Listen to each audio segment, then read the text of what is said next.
The thoughts, views, and opinions are that of my own. I'm not a salesman. I cannot be bought. This is all entertainment. Let's go. The Cipher. It's the new Cipher. Peace, peace, peace. Mic check, 1 2 1 2. This is your host EQ, and welcome to the Cipher. This is episode number 42 of the Cipher. Episode number 42 lives, and today's episode will be Behind the Industry and Forward with Christophe Laudamiel. We're gonna get to it. Get y'all questions that y'all might want to ask. Again, y'all know how my chats be going. It's really quick, so make sure that you have super chats. Will get acknowledged, of course, because it just show up. So we're gonna go ahead and get to it. I'm gonna go ahead and get my water. Y'all know what it is. All this talking, gotta have some water.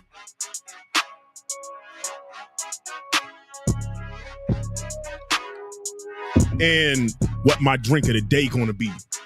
Y'all know how I am. Drink responsibly. We have 41 people in the chat. 41 people to hear us talk about perfumery. Let's go. All right. I was feeling a little rum by Cool, but I got this new rum called Apple Bomb. It is a apple pie rum. That gives you that kind of booziness. So when I think of those apple pie boozy fragrances, yeah, man. Listen, y'all don't ever want me to work with a company and create fragrances. They'll be good, man. I have a lot of ideas, a lot of creativity. But today I'm gonna go with Glenlivet's Fusion Cast Single Malt Scotch Whiskey. The Cipher. I'm going to pour that up.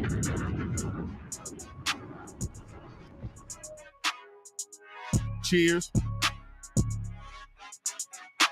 To the nose, I'm getting some caramel, oranges, a lot of citruses to the nose. Vanilla, wood. Oh, that's good. That is good. And I believe it's in a rum and bourbon cask is how they made that. The Cipher. It's the new Cipher. In the thoughts of the one and only Kevin Samuels, I'm going to light a candle in here. I'm going to go with Circa Fine Scents Fragrances with one of her candles, Urban Alchemy. This was sent to me. This is incensey, very resinous. So I'm going to go with the vibe, because if you know anything about the famous Christophe, he did one of my favorite fragrances, which is Tom Ford's Amber Absolute. So I'm going to get it real nice and resonant in here. Spark the vibe. Again, that's Circa Scents. You can get that. My scent of the day today, I went with Terre de Hermes, Ogivray, something fresh.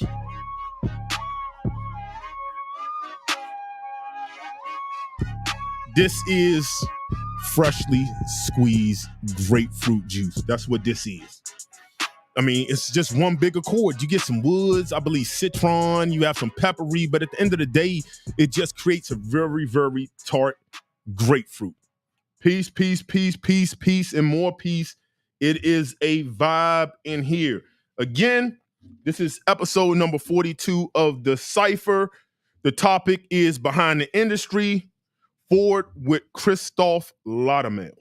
Now, for those of you who are not familiar with Christophe, he did Abercrombie and Fitch Fierce. A lot of y'all probably started y'all fragrance game off with that. He did Tom Ford's Amber Absolute, one of the best ambers in the game. I was lucky enough to get a decant from a friend of mine who had a big bottle. He put it in a decant for me. This is B45, I believe, is the lot number on this. Resinous, woody, hints of smoke. As we all know, that amber is an accord. It is not a really note, but I'm not going to get into that. That's what the perfumer is going to get into. Like, what does that mean when you hear amber? It's the idea of what it could smell like, in my opinion. But let's hear from what a professional has to say. So with that being said, I want y'all to give my moderators, y'all in here? Moderators, make sure y'all know how we do in the comments. We keep comments respectful. This is a legend. We're going to treat them as such. So, with a warm Cipher family round of applause, I'm going to introduce Christophe Laudamiel.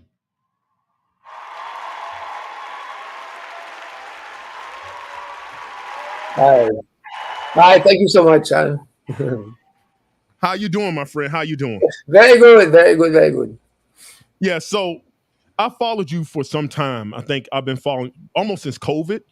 And you're somebody who not only just from the creations that you have done, but the way your mind works, right? The way you think outside of more than just fragrances. So that has always drawn me to your page and your content. So I know there's a lot of questions people want to know when it comes to fragrances. So we're going to go ahead and get to a few questions. Guys in the comments, I'm going to be reading the comments as he's talking. If you have some questions, I'll try to jot them down. I know most of the questions y'all are going to want to ask, and trust me, we're going to get into those. But one of the first questions I want to ask you is, what inspired you to get into perfumery? So, I did a lot of chemistry. So I have a master's degree, a valedictorian, and then I did 1 year at MIT, 1 year at Harvard. So my last internship before going to work, if you wish, as a student, I said I still can do an internship, and it happened to be in flavor chemistry. It was actually to mass bitterness in cough syrups at P&G, like, Vicks and Scope, actually Scope also and toothpaste like Crest.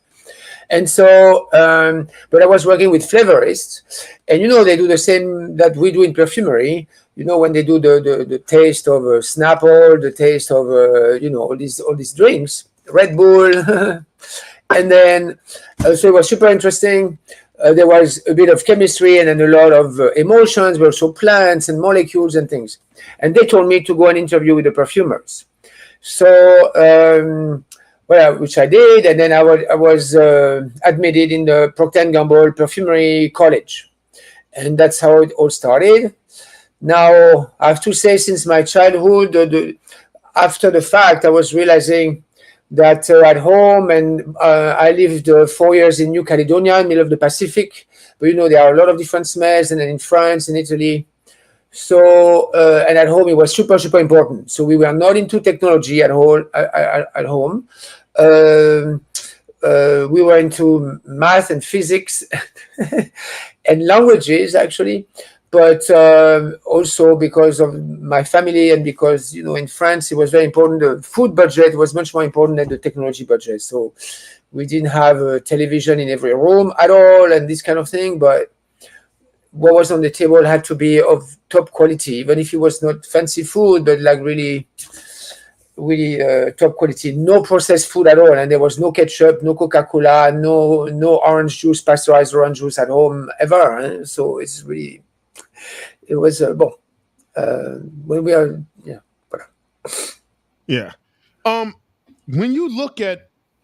when you start talking about fragrances and different things that have inspired us, it even made us go somewhat in the direction. What was your first fragrance or signature scent, or the first fragrance that you bought that made you say, wow, I really like this? Was it an experience, or what was that?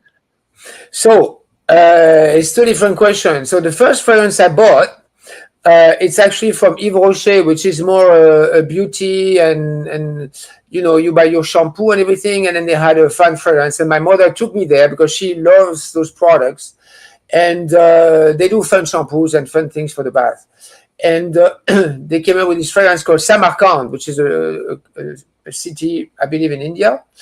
But that's the one I picked.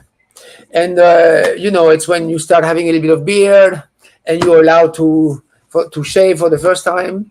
I say you're allowed to shave because it means you're a different person at home. And I could tell from my friends and also from myself, I said, okay, I start sweating and said, I need a fragrance now. And I was dancing also a lot, ballroom and Latin, and as a hobby, but like seriously. So she took me to the store and I took that fragrance. It's a so-called men's fragrance at the time, spicy and fougère. And then the second one was Egoist by Chanel, which was offered to me. So Samarkand I picked, and Egoist was offered to me, and I really, really liked it. That's the first time I had a brand also at home, which was from Chanel. So I had never had a brand at home, like a Gucci, a Chanel, a Dior, not in my family at all. Huh? And so I was like, oh, wow, someone gave me this. And I mean, for me, it was like unattainable, but I love the scent. And after all these, after several years, and after I started, so that was before I started perfumery. I was still in chemistry, and at MIT actually. And after the fact, I realized that it so happened that I like those notes, very woody, very spicy, and very signature. And I wore only Egoist 10 years in a row, even when I was developing Polo Blue for Ralph Lauren. I was wearing Egoist every day at IFF. Now, the first fragrance I've made is for the European Downy for Lenore Cherry Blossom. That was the first fragrance I've created that went on the market. But interestingly enough, people probably in your audience, they know Sophia Grossman, who created Trésor, Paris, some Bill Blast, some very iconic fragrances like that, Eternity for Women. So she also started in the soap or the laundry, and one of her first fragrances were the Downy Blue, the iconic Downy Blue you smell in every laundrette in America. That was the first fragrance of Sophia Grossman. The very first Guerlain, he also, the perfumer, Pascal François, I think, Guerlain, he also started in the soap arena. So it's not unusual. It's unusual, but it's for some top perfumers, it's an interesting entrance, and we learn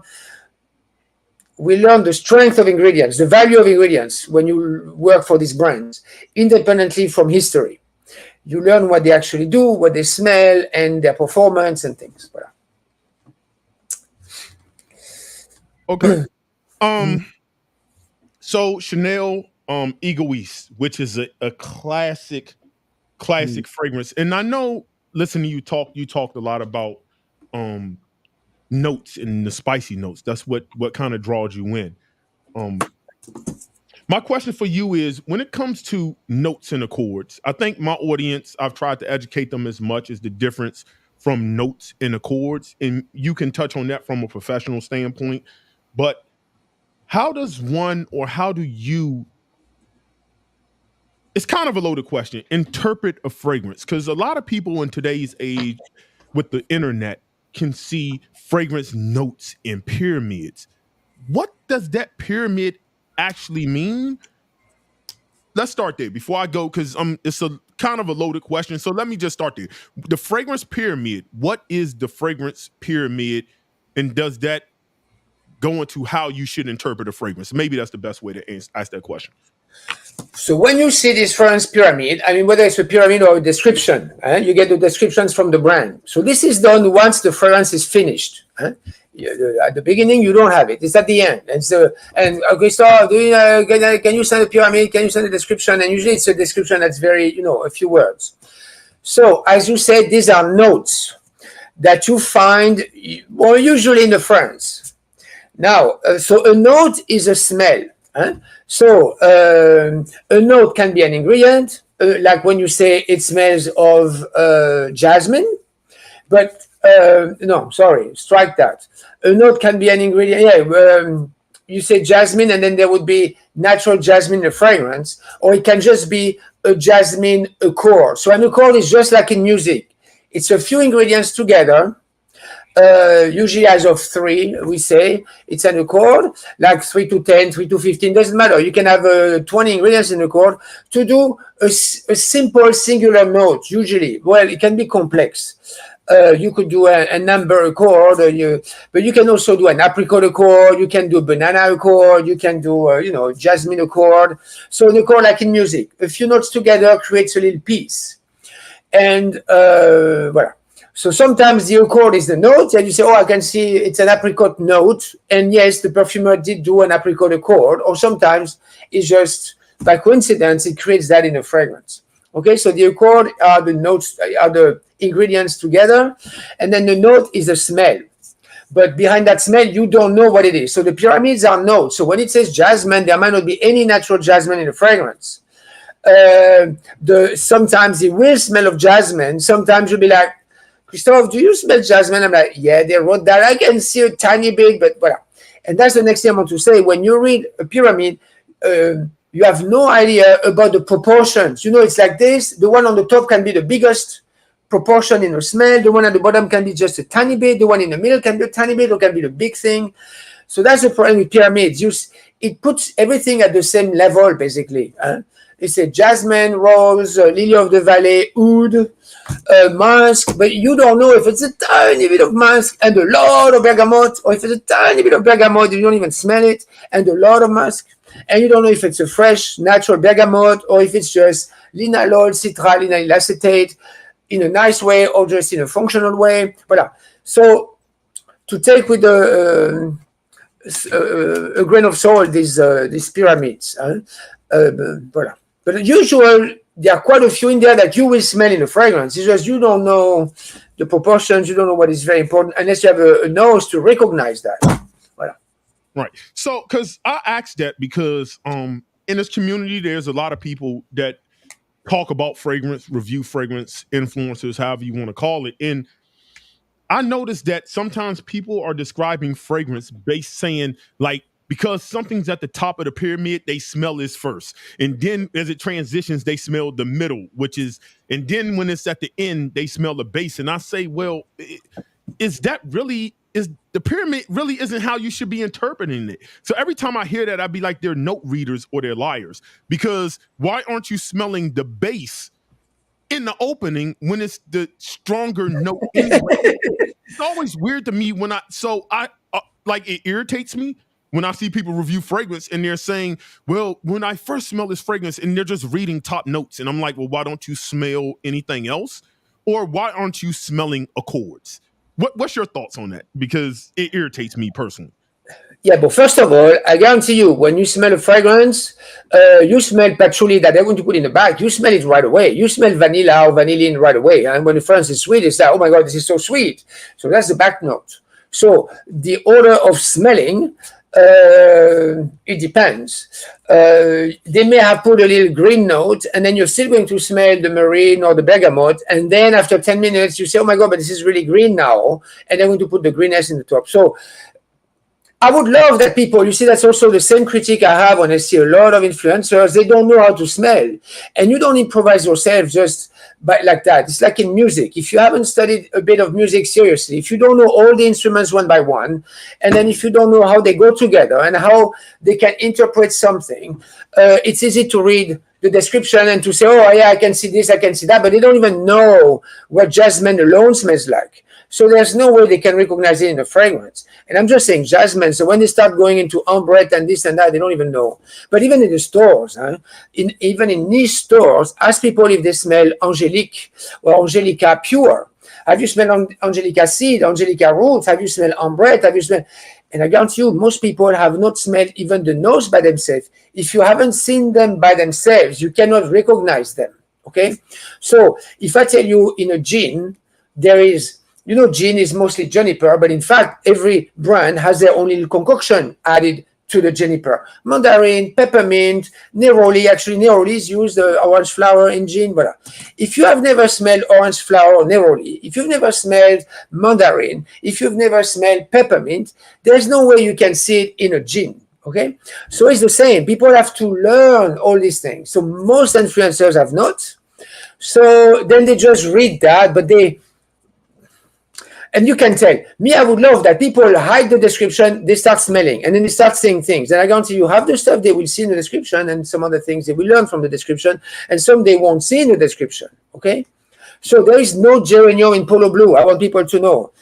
That was added to the description. One day I saw marketing coming with the description. I was like, oh, but there's no geranium. Yeah, but Christophe, there's a bit of linalool and it sounds cool. So we put that in the description. So you have to know that it's not rare at all. It's actually often that some notes are added to the descriptions that were not in the inspiration of the perfumer. Okay. And it also does not mean they are key in the fragrance.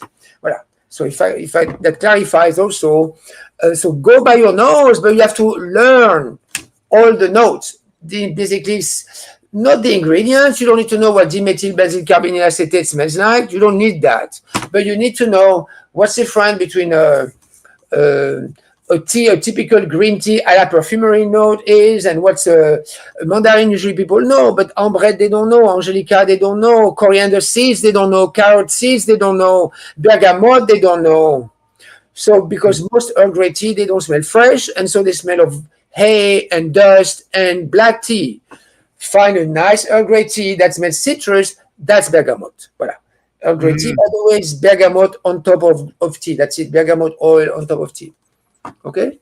Yeah, so because that's one of my biggest things where I always say forget the notes. I just want to smell it and tell you what I smell based on my personal experience.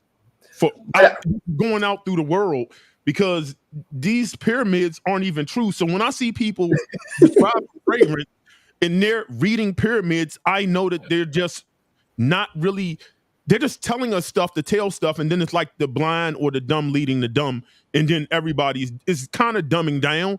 I almost wish Fragrantica didn't exist and people didn't give notes, maybe 2 notes, and everybody just had to talk about whatever it is. I think it just makes everybody a better feel to the fragrance. Anywho, not to go off on a tangent on that. Question for you. I know it's a big, well, we have a couple of questions. Paige Styles, he has a few questions, but one of them was, is there cucumber in Polo Blue? I need to look. You know what? I don't know. I need to look. So same. There are some cucumber extracts. They are not often, but there are now some good ones. At the time, there was only one, which when you would try in a fragrance would kind of disappear, was not strong enough, natural. Now there is at least another natural one, which is much stronger, but did not exist at the time. So natural cucumber is not in Polo Blue for sure. Now, cucumbery notes, they've existed for a long time in perfumery. I need to go and I don't remember. Is that in the description? We have melon notes. So same family. If you see cucumber or watermelon, a little touch, you're not wrong anyway. Even if we don't have the typical cucumber molecules, we have some melony, cantaloupe melon style molecules which go also in the cucumber watery family. And that melon note is extremely important for the signature, the freshness of Polo Blue on the top, to not make it boring, to give this brightness, and it doesn't smell like a typical men's fragrance. To give you a little anecdote, the factory was doing Polo Blue the typical way, and they were mixing the ingredient, and then they were mixing the fragrance for like an hour after making it. And it came, and I was like, damn, it's not right. It's not right. Compared to the reference, I was like, oh, it's missing the melon note. It's missing the melon note. So I went back. They told me the procedure and then the 1 hour mixing. And I say, and you mix with the lid, without the lid? And they say, well, without the lid. And I say, no, don't mix. You mix for 1 minute. When everything is homogeneous, you stop.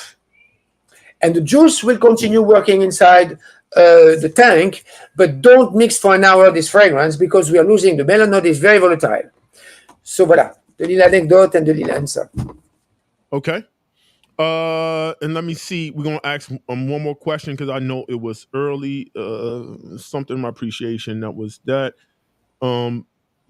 Paige, I'll get to that other question. You did pay a super chat, so I know super chats will get home. But I have another question. To your point, you, I want people when they smell. I always tell that also to my trainee and everybody. I say you don't think of anything, and the game is not to recognize. When you listen to music, You never listen by saying, oh, I saw the violin. Oh, I saw the drum. Oh, I saw the whatever, that bass and that bass and that drum and that. You never do that. And the little drum and the bigger drum you never go this way when you listen to music. You see a thing. At one point, you might mention the violin or you mention the specific drum coming from Africa with that goat skin and But at one point, if it's key or if it's super interesting and you start to be, but never we go into a piece of music as a game of trying to recognize everything.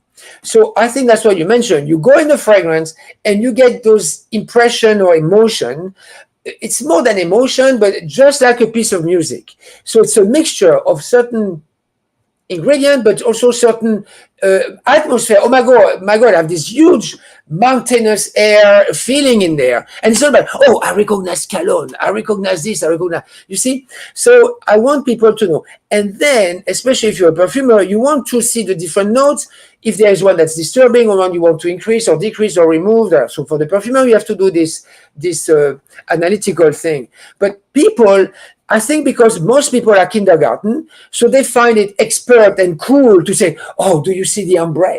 And do you see this? And it's like, no. Now, when you want to know how it's built and you're a student, you can go into this game, but this game of analysis, people have to detach from that. If you have to go above that, one step higher. Before that step higher, you need to know much more. And just, as you say, well, just reading the description, it doesn't show that you're above that. Then, voilà. So, it's another big question in the community. Maybe not on your part of the community as being a perfumer, but it's discussed a lot. What are your thoughts between the terms designer, niche, and indie? Do they matter? Do they have a definition? What is your definition as a perfumer of a designer fragrance? What is your definition of a niche fragrance? And what is an indie fragrance? Well, usually we say a designer fragrance is from a fashion designer, a famous fashion designer. And when they say a designer fragrance, the designer is involved.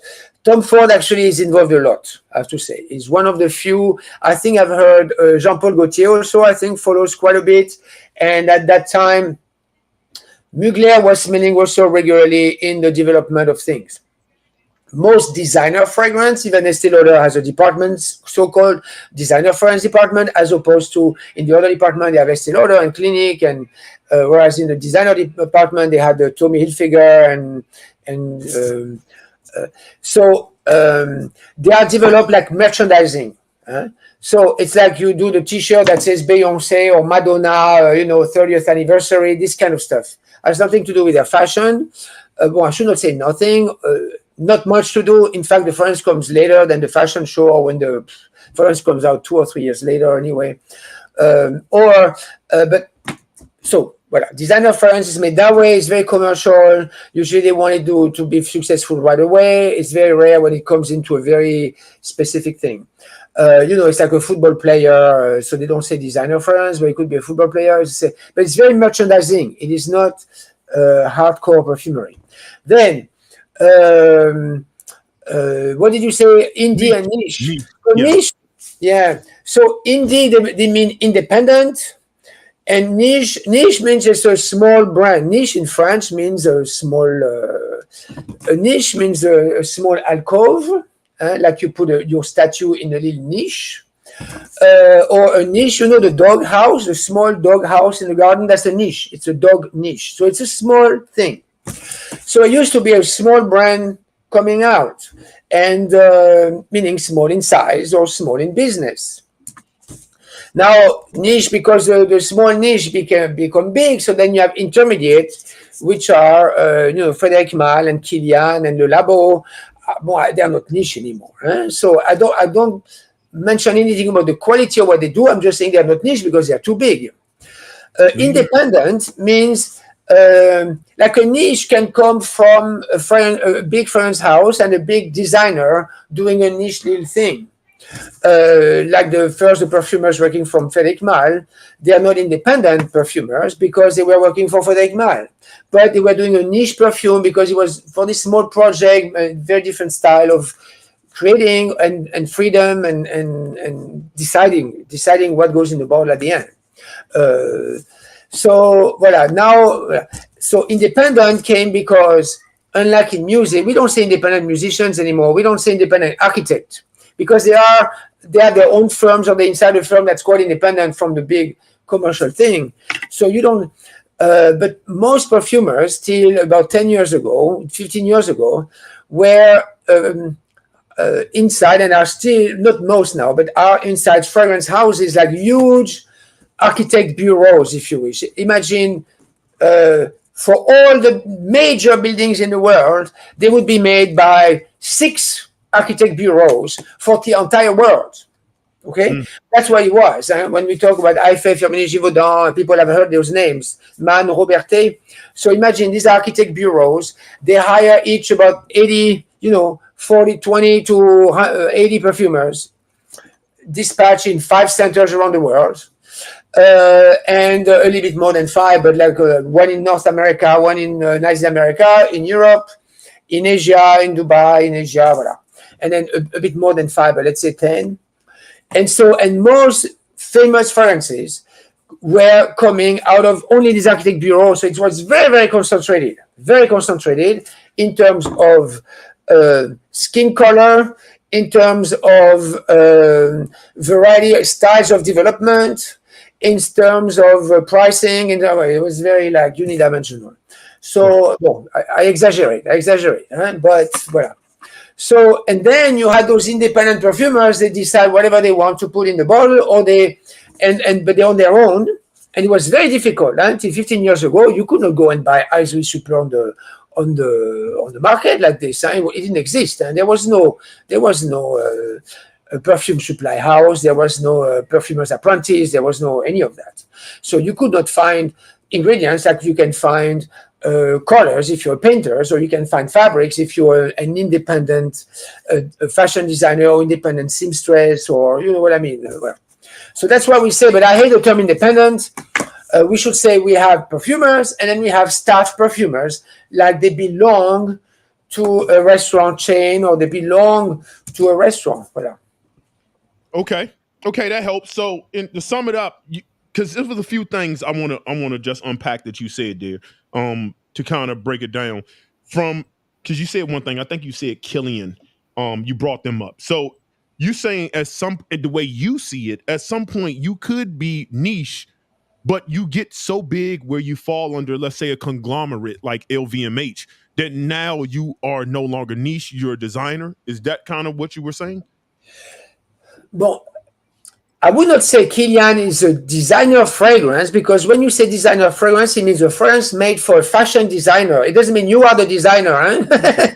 When we say the category of designer fragrance, as I said, is when you design a fragrance for Tommy Hilfiger, for Calvin Klein, for Yves Saint Laurent. So these are designer fragrances. It means they are made for this category. So basically merchandising. They probably hate when I say that, but this is what it is in most of them. So Dries Van Noten, I would not say designer fragrance, because these fragrances are more signed, and it's not like it goes into a big machinery and the way they smells. But when you go into the Yves Saint Laurent style and then the Gucci style, and then this is like this machinery, and that's what we call it. Now, Kilian is not a fashion designer, so he had his own brand, and it started as a niche. And now, when they come big, they could be big and independent, but you want to be in a lot of stores, you want to be in Vogue magazine. So there's a different style of courtship, a different style of merchandising, of marketing and stuff. And then when you belong to a bigger group, good or bad, like I believe that Frédéric Malle could do what he wanted at Estée Lauder. I think now he wants to do something else, and I don't know why he left. But when I hear people say, oh, they are being purchased by Estée Lauder, they're changing the formulas, this I cannot imagine. Now, there are probably ingredients at Frédéric Malle that Estée Lauder forbids. What is true is that every conglomerate, people don't know that, they should know. You should know that every conglomerate, such as L'Oréal, Coty, Interparfums. So L'Oréal, they make Armani, Ralph Lauren. Coty, they make Gucci, they make, I don't even remember. Bon, people have, you can find the brands on the internet. So those conglomerates, to cover their asses, they forbid or they limit a lot more ingredients than IFRA, and a lot more than the EU, actually. So people should know that when you design for a conglomerate, you are even more limited in ingredients. So people don't know that. They should know that because it's a nightmare. As people are creating for Coty, it's a true nightmare. They forbid so many things because. And it's not a scientific rationale at all. So in fact, the palette that the Gucci allows to have in the France of Gucci is Coty, the people behind the Gucci Fragrances, it's not the Gucci designer, is very strict, and so you don't have a lot of freedom, first of all. And but I don't think that when Estée Lauder bought Frédéric Malle, I don't think they asked Frédéric Malle to change the formula to adapt to the Estée Lauder palette. Now the Estée Lauder palette is much more open than the Coty palette, which, ask any perfumer, is a nightmare. It's a nightmare. Oh no, but for Coty they don't allow. Oh no, for Coty I'm limited with the. So, but I don't think that when they buy the brand, they ask what it was. Yeah, it's true, the Francis would change, but I don't think it happened for Le Labo and for Frédéric Malle when they were purchased by Estée Lauder. So when the conglomerate purchased a brand, yes, the new fragrances coming out on the market, probably they had to go through a different machinery, what I call. But the ones that they imported, I cannot imagine they rework them because they're so successful, they're fine. I don't think people change that. But maybe they don't even change the way the future ones are developed. You don't know. I say this, you don't know. There are other things to talk about conglomerates. Yeah. So that's a lot to unpack, people who've been watching. There's a lot of different places. I took some notes that he was saying when it comes to reformulation. If you're bought by another company, depending on what that company is, you could be reformulated based on what you actually put in there, whatever ingredients, notes, chemical products, depending on who you bought from, you might have to reformulate. So when we talk about things like reformulation in like Parfums de Marly and things of that nature, these things could happen, but I think reformulations is a conversation that we can go down into a whole nother rabbit hole that needs almost a video within itself. And I'm glad I have a professional insider who can break that down for the audience, because I know these things come up in groups.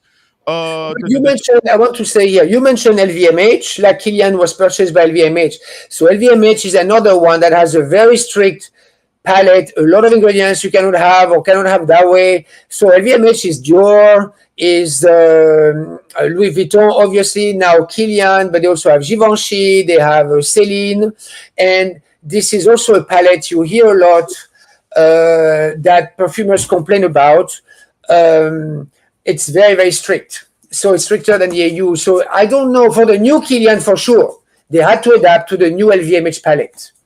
But for the ones that Kilian imported, so this, I don't know. I mean, there are several other reasons why perfumes, though, are reformulated sometimes drastically. So this does exist. That's correct. Okay. It's a lot to unpack, people. I mean, I think, based on time and where we're going and how much we can dive into, this is probably going to have to be a part 2, part 3. And based on a lot of information, I'm definitely going to have to revisit a lot of things because I don't want to just it's a lot of different quick points I want to hit, and then we can specialize in other things. One of the questions I had, hold on, let's ask a couple questions. I want to deal with a couple questions from the audience. So, and I'm going to run up. Here's one of the questions. What's the most difficult note to work with in a chord or hard to create? So what's a difficult note to work with, and what's an accord that's really hard to make? So, notes to work with. There are some ingredients that are, I tell the students, I say, when you put that in a fragrance, it's like, it can be your best friend, but also your worst enemy. Or when you put that in a fragrance, you're giving yourself a huge challenge. So this exists, but it's like some specific ingredients. And so, I mean, we have a few. It's not like in music where every note, you could say the very bass and then the very high pitch notes, you use a bit less. But high pitch, harder to sing for a singer. You could do that, say that, but we're not about a physical ability in perfumery. It's a mental ability, so we don't have to sing high or sing very low. But I don't know, most difficult not to work with. But yeah, as I say, that would be more like certain molecules and that are very pointy or very, well, I mean, it doesn't matter. I would get technical here. It's a bit like certain material for fashion, they're pain in the neck to sew, or some they get pleats all the time. So you could see like that. Some they would cover the nose, some are dry, some smell very rubbery. We have quite a few notes in the Lily of the Valley in the florals. They smell very rubbery, and so voilà. Or vanilla smells rubbery with citrus. Now the accords that are hard to create. Oh, one note I want to mention. Have you noticed on the market how only very few times you smell very zesty citrus? Yes. You know why? Because first of all, the very fresh, very nice citrus are expensive. People have no idea. Eh? So even wholesale price of bergamot, it's $100 a pound. $100 to $200 a pound, the wholesale price of a good bergamot. And it's not exclusive you only get for one brand. No. A normal, very good bergamot, that's what it is. Mandarin, $100, $200 a pound. Lemon, $50, $100 a pound. Rosemary, $200 a pound. And yes, you think rosemary is common, you buy it at the supermarket. No. So so first they're expensive. So this is above the budget of many brands. And then they're very zesty.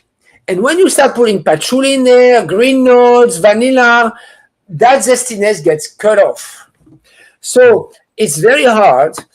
Also, if you keep them outside, not in the fridge or not under nitrogen or argon or whatever, also they start to go like this. So it's hard. It's hard to preserve that zestiness when you add the rest, when you add the rosy note and things. So they are hard to work with. So I'm proud. I love citrus notes and I know how to keep that part. But when you put patchouli, then you have to put something else to maintain the lemon or the grapefruit up there. So yuzu disappears. So yuzu disappears in the fragrance as soon as you put other stuff. So you have to help it stay up there. It's a whole piece of work.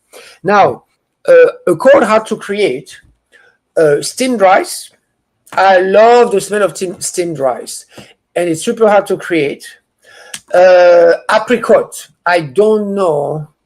Maybe once, I'm not even sure. I've seen as an accord. It means a piece by itself of something that really smells nice of an apricot. Already find on the market a good apricot. That's a piece of work. And then not dried apricot. That's easier. And not toasted rice, not basmati rice. That's why people say basmati rice, because it's easy to do. The toasted notes are easy to do in perfumery. I'm saying steamed rice, those starchy notes, and I'm saying, for instance, apricot. I'm saying I could think of 2 or 3 like that, like a yummy strawberry, like really yummy. Not caramel, not covered in chocolate, not tutti frutti, not candy floss, not marshmallow strawberry. No, that's easy. Because you actually strawberry with other stuff, so you're cheating by putting the stuff, and then there's a strawberry note that is there. But just the strawberry, that's much harder to do than a raspberry, much harder to do than other notes. Yeah. Just as example, and yet you think they're common. No, it's hard to do. Okay, I'm gonna ask one more, and then I'm gonna segue into a few other things. I'm gonna segue into just to keep us on pace because we're at 43 minutes. Scent my style, and this was a question I was gonna ask. And it was going to go into the fragrance creation. Is how do perfumers make a fragrance that lasts 12 hours? Some like they last 6 hours. Like, what is that? And when to add on to his question, when you're giving when somebody tells you, "Hey, can you make this?" Is longevity projection something that's discussed? Like, do somebody say, "I need something that's going to last all day"? Like, how does that come about? So, longevity. I've never seen a good class about longevity. So, I mentioned this. There are some ingredients that by themselves, and there are not many, they are long-lasting on skin. You put them, they stay there. Already notice that a lot of fragrances, they fall apart between hour 2 and hour 3. Unless it's intended, Not because, I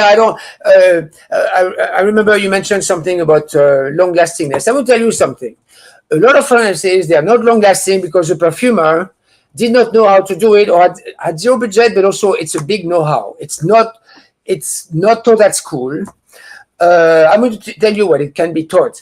The ingredients that are long-lasting have been already overused. I can tell you, like there are certain muguet notes, but then they smell very soapy or very watery or déjà vu because they are used a lot. There are certain notes that are used also in laundry, and so the one or two notes that are long-lasting used in laundry, like maybe a jasmine or a soapy jasmine, but then everything smells of soaps, or patchouli. But when you put patchouli, then you change your fragrance signature. So, but it's easy. You put a lot of those, but then you have another fragrance, and it probably is going to be a déjà vu because people have used those notes. Certain musk as well. Why don't you have a big musk or certain moss fougere? You know, it smells like the barbershop. That goes on my nerves. It's been around for way before me. We know how to make it. It smells old to me, and it's nice for when it was from the 60s. And I know most of the times because the perfumer did not know how to do something else. Or the brand did not give a budget for something else. There is that too. But it's a big know-how. There are not so many perfumers that know how to work this in creative ways. It's very hard. I don't know how to teach that. I have to tell you that, for instance, in Angel, you know Angel, this big fragrance that's very long-lasting. Well, the green note that's in there is key for the signature. People never mention that. They mention patchouli, caramel, blah. The green note is key in the signature. And that green note, when you put alone on skin, whether 1 hour it's gone or 30 minutes, 1 hour it's gone, it's volatile. So then you have to find notes that combined are going to stay. But this is really hard, and then you have to dose that. So I just want to say, notice that after hour 2 and hour 3, this is my own theory or my own notice over many years, and from working with them. It's easy to find something long-lasting till hour 2. Between hour 2 a lot of things collapse, or they change, and then they become just this musk ball or this patchouli or moss because you have the one ingredient that everyone knows, and that is long-lasting, and that's easy. And for me, when something is past hour 3, that's already a sign of quality, unless it's intended. So if you want a fresh water, a little mist, and I like that too. You spray, and then after an hour it's gone. You don't want it after an hour. You know, you put it on the plane, on the train, or just for the sport, or just to refresh yourself, like a Evian water on your face. Then that's fine too. But don't tell me most of your fragrances you create are just like that. Then I know it's because you don't know how to do better. So voilà, this is my take on long lastingness. Wow. There's so much to unpack. Now you can digest. I want to ask this one question, and then I want to go into another segue. But one question I've been meaning to ask that I see happens a lot. Some of my favorite perfumers do this a lot.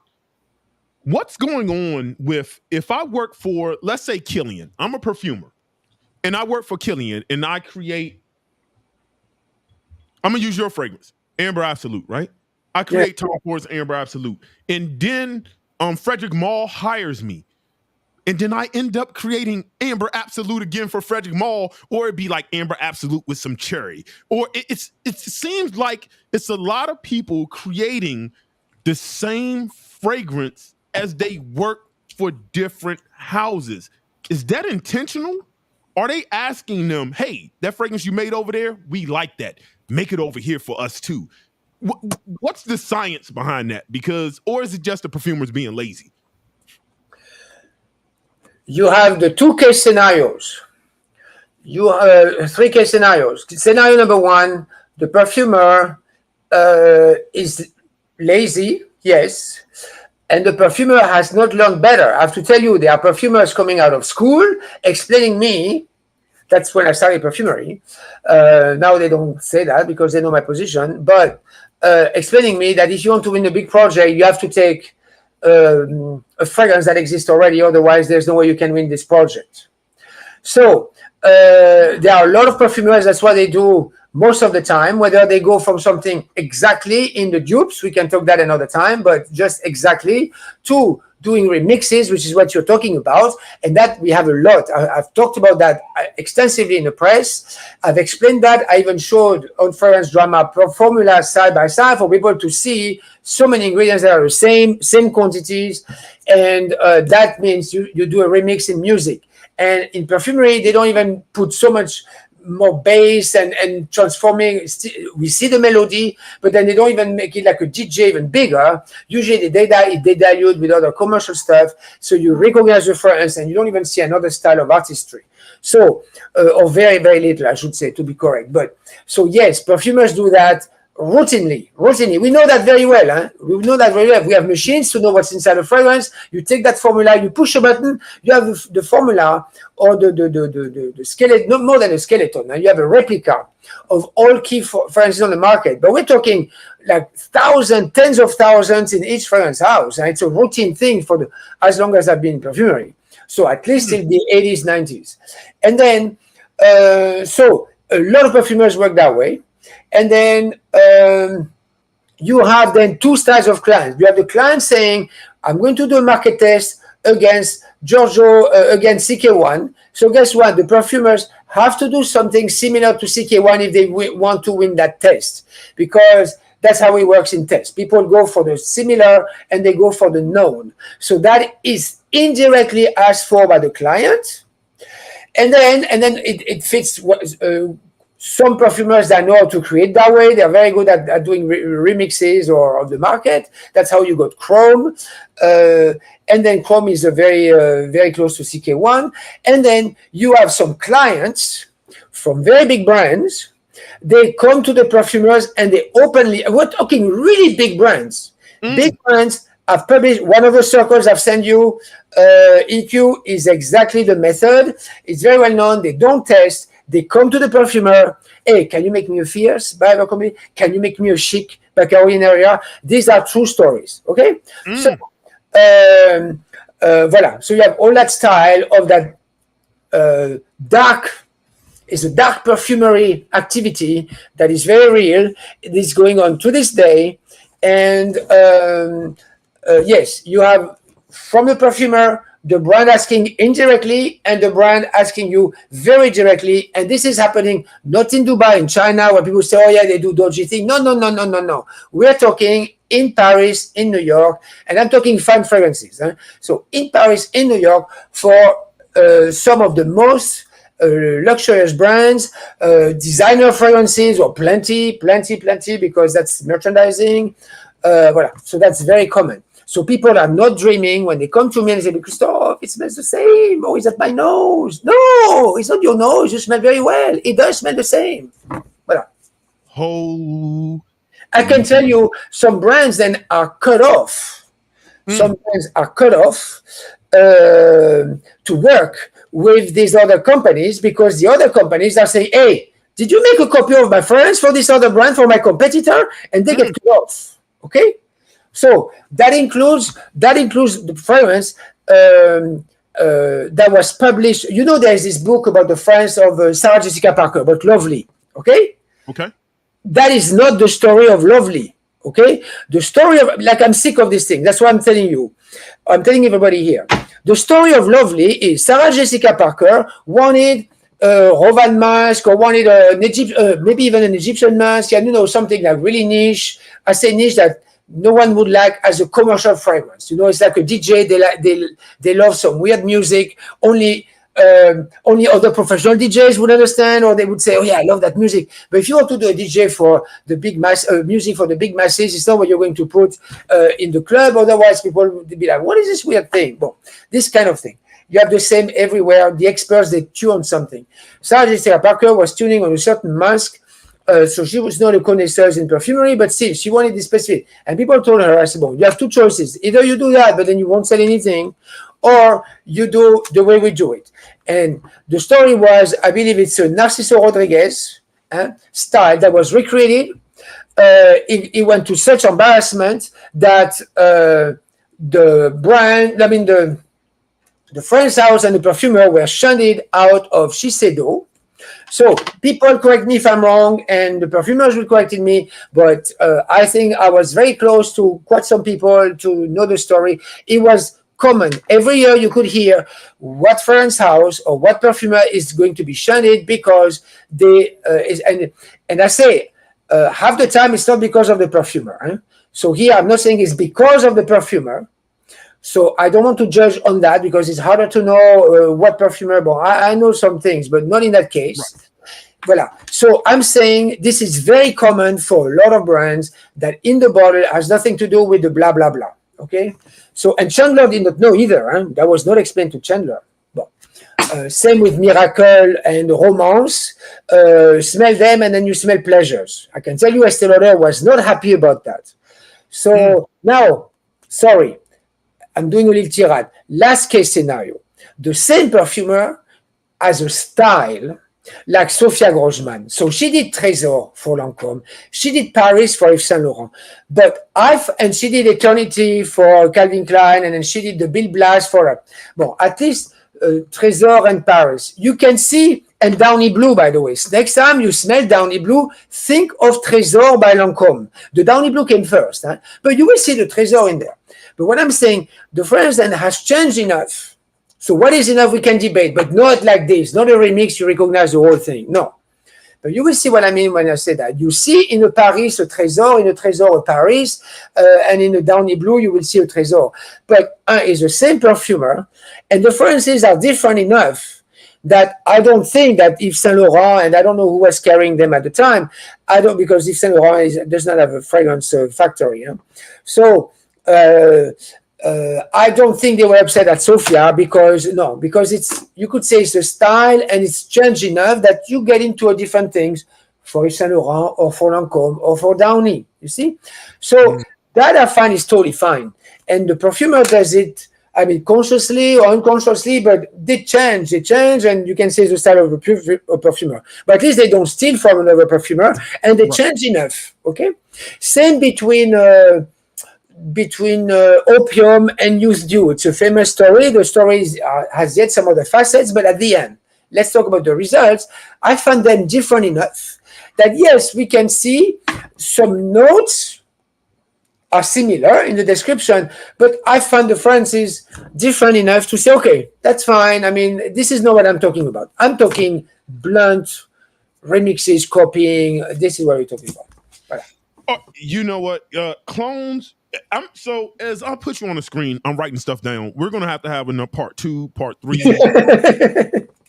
because you're really like peeling the veil back with a lot of information for people, especially when it comes to clones. I think clones, dupes, and revisiting that last part needs its own video. Because I do find that I think like one of the people I think a few perfumers who do this a lot, and there's no shade to them, but facts are the facts, right? I think Quentin Biche has done that. Like he did Ganymede, but then he did Bois Imperial, and he did other fragrances where you can see similar DNAs, but for different companies. But I think Ganymede and Bois Imperial are different enough that they don't smell the same. But then I know there's some fragrances like the Quentin Provenzano who will make several different fragrances in different houses. Like he did Namir for Boadicea. He did Kilian's Pearl Oud. They smell pretty much similar to me. And he's did, I think, Celestial for Electimus, and they kind of all smell the same. Now, there's slight differences in nuances that I pick up, but there's very similar things. But anyway, that's the video for another day. This is one question because we're almost at an hour, and I want to really let you hit on this. This part, I'm going to play a sound bite that me and you discussed for people, what we're going to go into, how fragrances are priced. I know a lot of times y'all talk about things are overpriced, underpriced. The fragrance companies are robbing you. So we're going to talk about price, people. I'm going to play a sound bite, but I'll put the split screen. I'll put that other screen up once you start talking. But let me play the sound bite. Well, in the retail space, I have, which is one of my challenges right now, Kevin. Well, you're not getting into retail, Pat. I'm not. I've got Right, I've got it in very limited retail. Isn't the truth about this business one of the highest margin businesses on earth? But large box retailers, where 90% of this is sold, would never give you any space because they protect it like drug dealers protect their turf. No, they will give them the space, but they'll give them the space for $1.5 million because the juice only costs $1 to make and $50 to sell. That's my point. He's never going to get any distribution. All right, so I'm going to put this up, and I'm going to, because we talked about this off screen, and I want you to talk about it. People, we're going to talk about the price. Let me get this. So that was Shark Tanks. Everybody to know there was a discussion on Shark Tanks. I want people to know that this is not just me saying this. It's very famous inside the industry. When you're an insider, it's not like everybody knows. Everybody knows. Okay, go ahead, EQ. Yes. I put the screen on the screen. The screen on the screen. I put that PDF on the screen. If you can break down price based on this PDF, and then it might be hard for them to see it. Hopefully, they can turn their. That's okay. They can read if they rewatch this video, and then they can enlarge the screen. It's just the proportions that I want people to see. So the first thing to look at. So this is a bottle. Let's say it costs $100. And then, so you remove the sales tax. So let's say it's $80 once you remove the sales tax, okay? Or 80 euros. It's the same, doesn't matter. So the big part on top, the light green, that's what I know they have distribution. So that the stores, they take about 50%. Huh? So that's what they take. They show up there.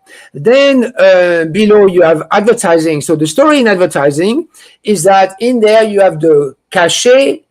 That's what it's called in French. So it sounds a bit better, but basically is the fee you pay to the celebrity, because you notice there is often a celebrity. You don't see a celebrity. You don't see Julia Roberts selling maybe hamburgers. You don't see Julia Roberts selling even fashion.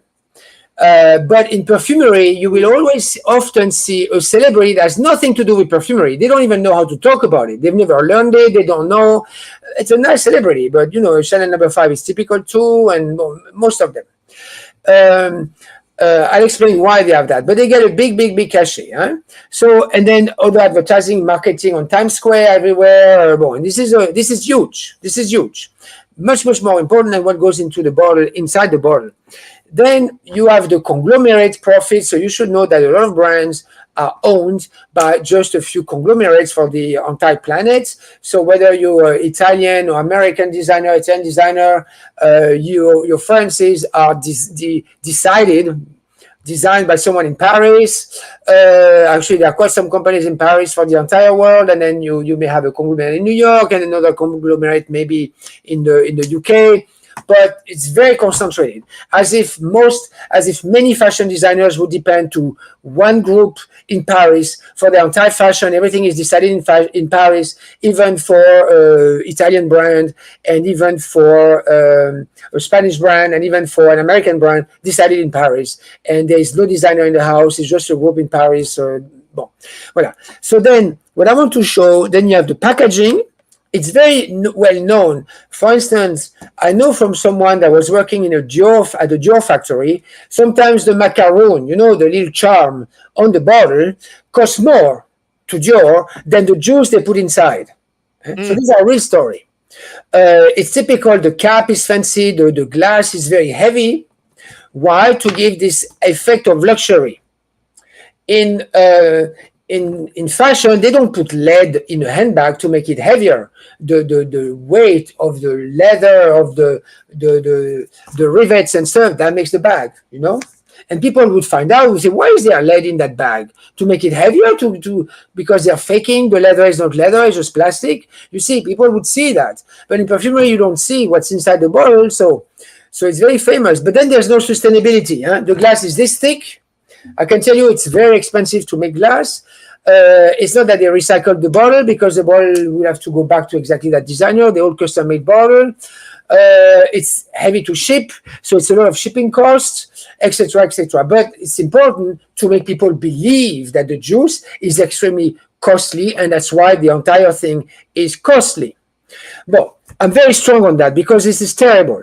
Then you have the manufacturing, which is dirt, putting the juice in alcohol, putting in a bottle, giving a number, putting the label. So when they say manufacturing, you see how I wrote, then bottling and wrapping. Then finally, you have the juice for that $1 in a 50 ml bottle. So this is a 50 ml bottle, about $1 for a lot of designer and luxury fragrances.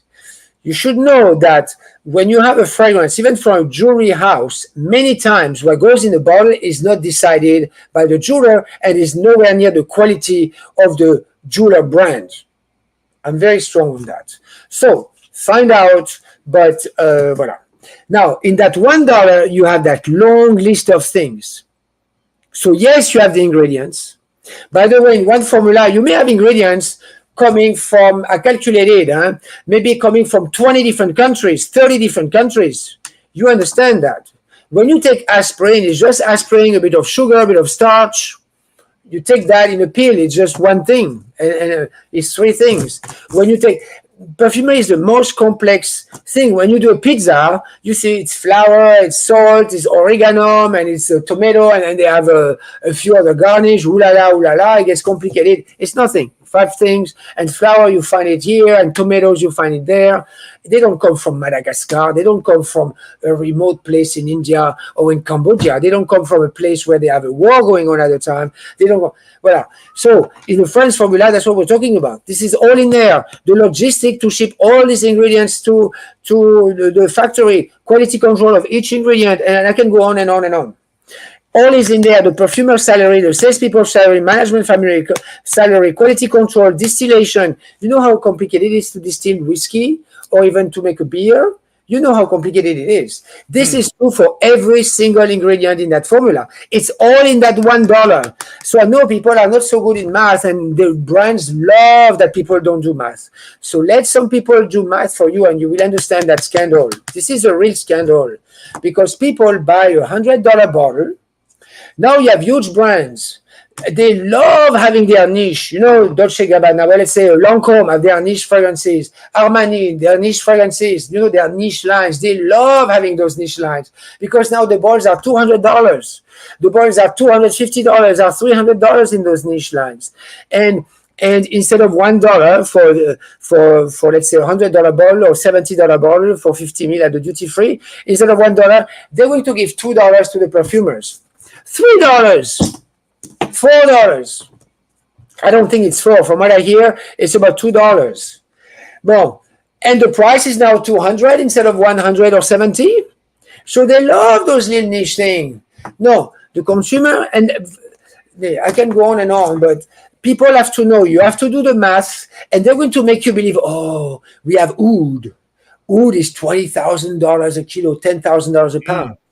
But in the bottle, you have 10 cents of oud. I've calculated in bottles where you have jasmine, they claim jasmine, they have 0.9 cent of jasmine in that bottle. Do you understand? Not $1, $0.9 cent. Make it 3 cents. Make it, and then it's all about that. And it's the price of the harvesters. No, a bottle of fragrances in most of the cases is not expensive because of the harvesters in India. I guarantee you. Make the calculation. And the problem is that the calculation is complicated because you have to concentrate. It goes at 10% or 20%, let's say 20% in that bottle. Alcohol is about $2 a pound, so it's nothing. You have the alcohol, it's 50 ml.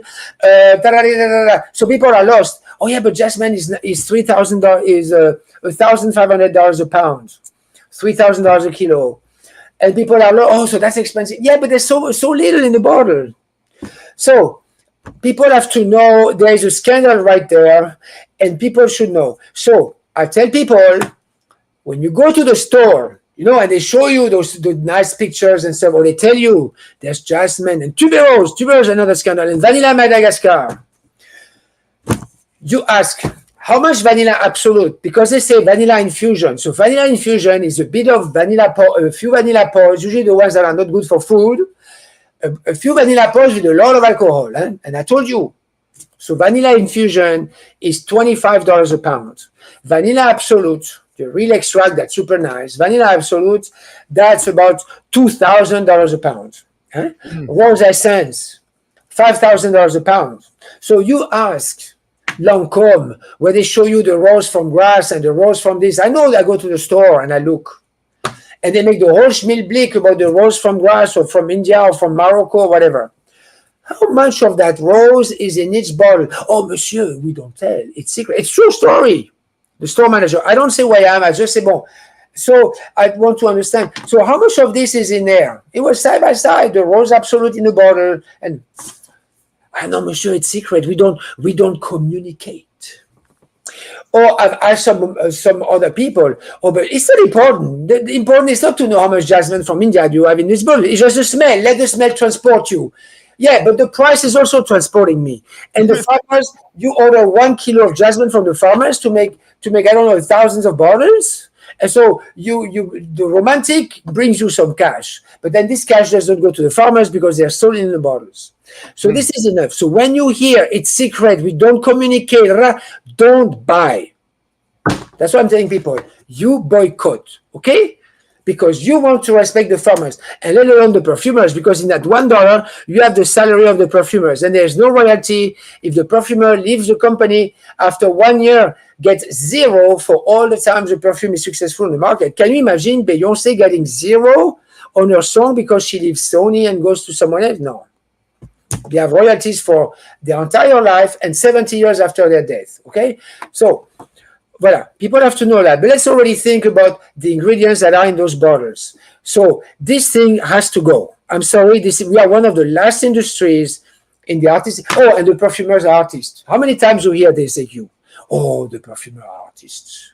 And people think you have to pay for the artist and that. No. That doesn't work that way. Okay, the perfumers is not paid as a royalty to the bottle. So people have to know all this. Now, one price I want people to know, and it's independent from whether France is commercial or niche. There are some crappy niche. There are some niche that are copies as well. Bon. So open your nose and listen a bit to what the connoisseurs are telling you, or the perfumers. And interview the perfumer, same. Call them up. Call the PR department. Can I talk to the perfumer? Can I talk to the perfumer as an interview of the artist? No, he's very busy. Yeah, wait. Yeah, he's very busy. Yeah, I know. So, of course, because the perfumers are not treated like artists. Now, if a juice is creative, then it's the price of the painting versus the price of the paint to make that painting, okay? So you could have something really creative and very expensive. I don't mind, but at least give us creativity, not a remix of what's on the market. Voilà. So I've published on my Instagram some of those conglomerates that go through these whole scandals. People have to know, because we count on the public, on ethical journalists to sort out through that stuff, because this is not okay. This is not okay. Voilà. So, for some people who, I'll give you some cliff notes.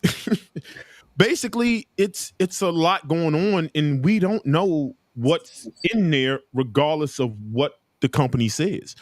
They don't want you to know, so that's why they don't teach. They don't teach. They don't open. You cannot visit.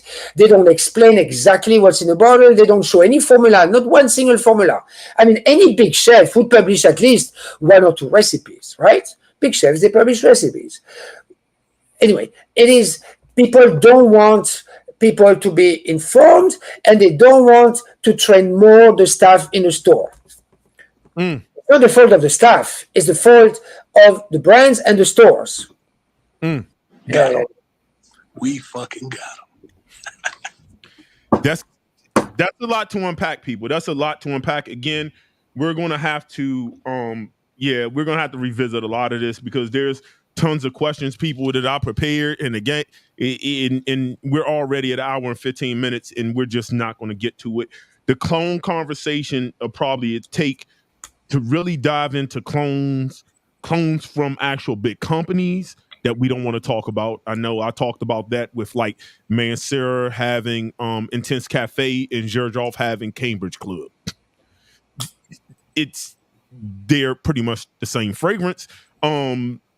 they give the same feeling, and I don't care because one says one has caramel and one doesn't. They smell the same. Hey, so this is it's the same. It's like a piece of I don't know those two fragrances, so I'm not talking about those two, but I'm not surprised because there are plenty of that going on. So I showed that like Dior made 2 copies of Chanel fragrances, so we're talking like plenty of that going on. Yes. But I want to tell people what's going on is you have a music. And then you put the triangle, you add the triangle to it. Cling! Oh, the triangle is key. That note comes out. We can see it very well. We can hear it very well. You're like, yeah, but it's the same music. Give me a break. So, yeah, you put the little caramel note that everybody knows. It's called ethyl maltol. You can buy it now by the Perfumer's Apprentice. You can buy a kilo of it if you want. It's not hard to dose. And you just put that. And then, no, don't tell me. But it's a bit like, I can go on and on. Yes. So that is exactly what you're saying.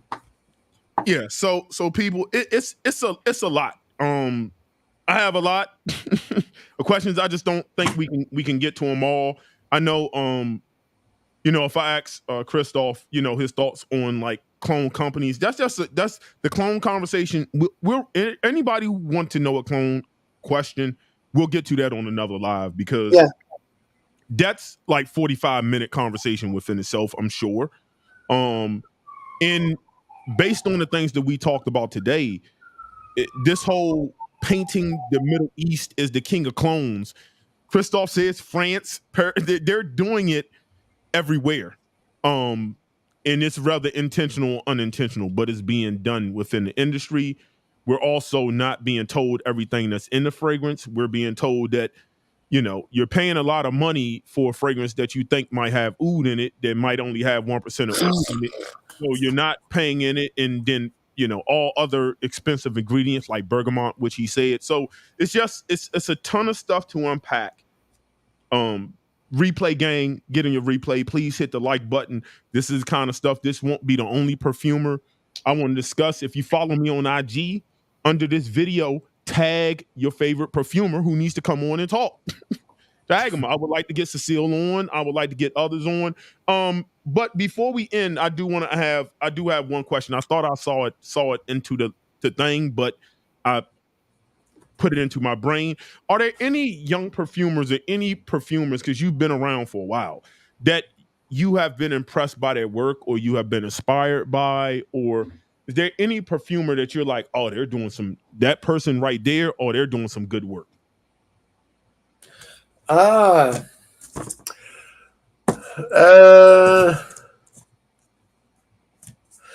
I know the perfumers, I would say, my generation and before, because these are the ones my generation is not that I studied them, but because the things would come out at the same time as mine, so we have to study for to know what's on the market.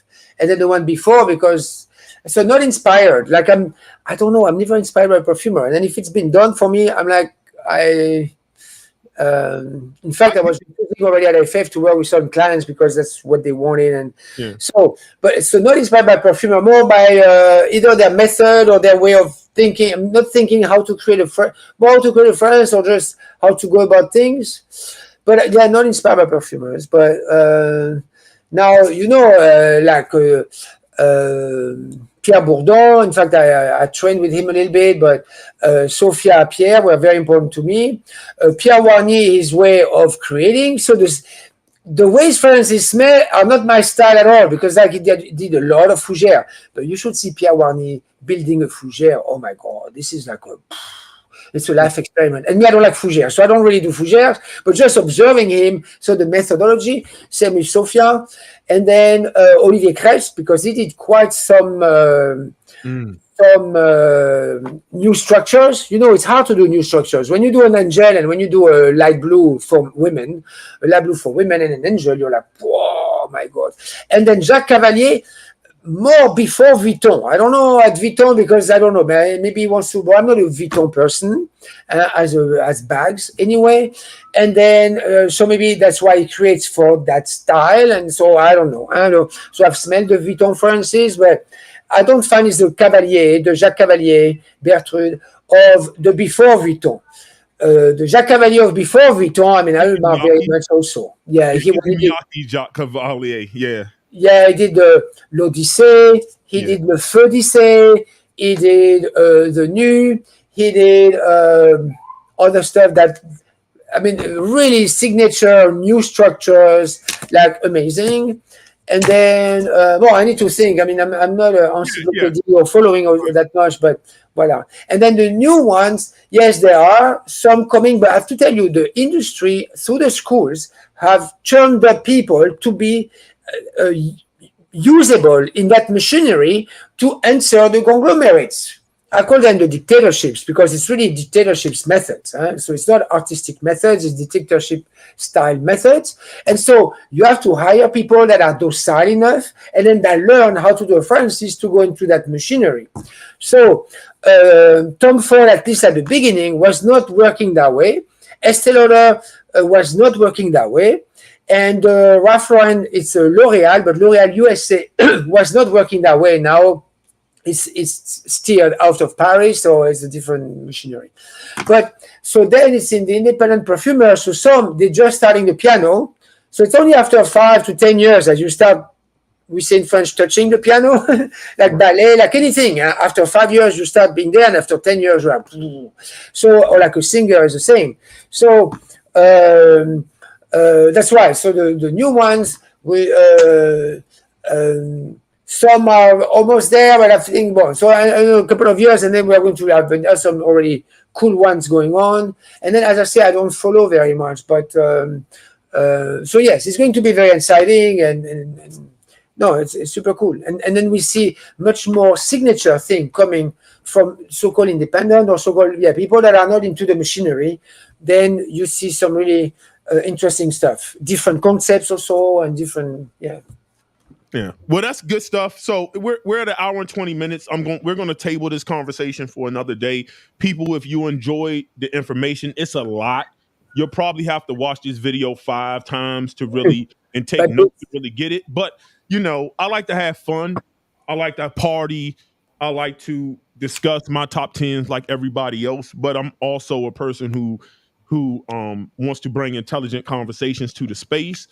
That's also informative in a way of entertaining where you all can learn, because in my opinion, it's a lot of blind leading the blind, especially when it comes to influencing. People are just saying anything, and you can tell. I mean, as soon as I start seeing people read me note pyramids, I already know like I'm kind of just being read to, because you can't experience a fragrance that way. It's just they're not made to be experienced that way. And if you're telling me you can smell every single note, I just can't trust anything that you're saying out your mouth, because I've already deemed you as a liar, because I doubt Christophe, who has more years than a person who just started YouTube, 10 years ago, 5 years ago, has more knowledge than he does. So I'm just going to call bullshit on that. And that's just what it's going to be. You know when someone is good, when the person describes some, notes can be, it smells like I don't know, some smell you have every day. A note doesn't have to be in a pyramid at all or pyramidable. It can be, it's like it smells of a mechanic. It smells like you're doing the hay in the countryside. It smells. So when people describe something, but also then that most of the people say, oh yeah, that's true. Oh yeah, that's true. Then you have someone that starts to have something. So there are some people, they invent notes. They say, oh my God, this is like, the armpit of this person and da, da, da. Or the number of times people say camel for oud. Well, go and smell a camel and go and smell oud. And yes, oud in animalic, but it's not really camel. People say camel because oud comes from actually it does not come from the Middle East, but it's used a lot in the Middle East where they have camels. So I find this kind of a weird association. But yes, it's hairy and animalic. But when you start describing something, even oud, in a way, and then other people say, oh yeah, you're true. Oh yeah, that's cool. That's cool to describe that way. I do see that. Then the person knows how to smell. And in a real way, not just saying whatever for whatever and no one else can see it. Okay? Yeah, because with this, I just get grapefruit juice. This is nice. It just smells like grapefruit juice to me. Reading every single note, I mean, there's some woodiness in here that I can pick up on. Which one is it? I didn't get which one it was. This is Eau Tres Fraiche. by Terre de Hermes, the new Ah, OG. okay. Au Givray. I need to go and smell it, and then I will see. Yeah, it has a really cooling effect to it, but it smells like grapefruit juice, a very tart, bitter grapefruit juice on ice. That's what I get, and that's it. Trying to explain it any other way and break down the notes is just, I don't know. It's like I'm trying to sound smarter than what I am. And it's You just, know that in natural vetiver, in the back, there's a little grapefruit note naturally in vetiver in the back of it, interestingly enough. If you want to have a grapefruit on top, you add other things that you can do. So in the original Terre d'Hermès, I think he emphasized also a little bit, maybe the grapefruit a little bit, but Au Givray, I would be surprised that they put some other notes to make the fizziness of the grapefruit on top or the bitter effect. And then in the back, or in the back, they added more of the natural grapefruit note that you find also in vetiver. I mean, it's a cool thing. It's interesting. Well, I tell you what, let's just table this right now. We're at an hour and 25 minutes, and I don't want to let it go any much longer. People, I hope that you enjoyed the content. Let's all give a round of applause. Thank you, everyone. So, voilà. People, I definitely want to thank you for taking the time out of your day to come on. Thank you. I mean, I've reached out to a lot of different perfumers, but I know you and I connected really quick. And a lot of that was connected during 2020 and even before, doing all the protests and the Black Lives Matter. You was in there putting work. So it's bigger than just perfumery, which intrigued me. And we've been kind of solid ever since. So I always tell people I don't ever want to be the smartest person in the room. If I am, I need to go to a different room. And when we're talking about fragrances and how to interpret a fragrance and how to smell a fragrance and how to educate yourself, I need to be around people who know what the hell they're talking about, because a lot of people don't. So, and that's no shot. It's just the truth of the matter. Take it. There's no school. There's no school, and there's no hardcore school. In fact, in America, actually, this is also the crazy thing when you think about it. So, of course, you have to try to get. I know it's very difficult. I say it's not the fault of the people. It's very hard to find really good information. And in Google, half of what you read is wrong. Starting with the pictures of bergamot. So half of what you read is like common or wrong. So, I shouldn't say half, but a lot. So. Yeah, I know it's difficult. Well, I appreciate it. For everybody, don't forget the Cipher. For people and everybody who's follow me, don't forget to follow me on Instagram. Please hit the like button before you leave. If you are on Facebook, please join my Facebook group. There's, it's a private Facebook group. And it's probably the best Facebook group on Facebook. Because we don't allow trolling, we don't allow disrespect. So don't forget to hit that. And everybody, I want to leave you to way I greeted you. That's in the universal language of peace. Everybody, see you later. Christophe, stay behind. Thank you. Thank you. Everybody else, peace. See you soon. Bye. All right, I'm ending the live right now. Hold on.